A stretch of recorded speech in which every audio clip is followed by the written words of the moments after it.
Magandang araw po sa ating mga minamahal na manonood.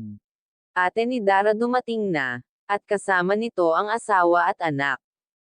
At kung bago ka pa lamang sa aking channel ay baka pwede paki-subscribe, like, share. Dara masaya dahil nakarating na ang ate nito para mag-attend sa ribbon cutting ng bahay niya. At namangha ito at takang-taka sa ganda ng bahay ni Dara.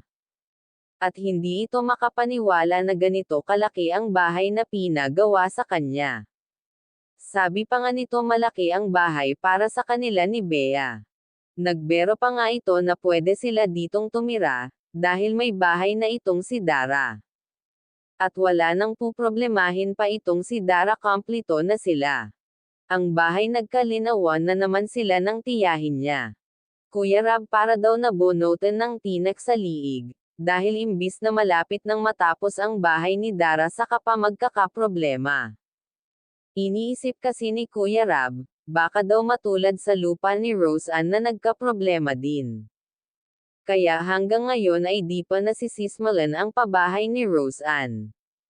May inaasikaso pa, kaya bahay ni Dara tuloy-tuloy na at wala nang ibang haadlang pa. Dahil kompleto na ito sa kagamitan at ngayon po ay nag-arrange na sila sa loob ng bahay ni Dara at tiyahin ni Dara tumutulong rin at ang Team K-Boys.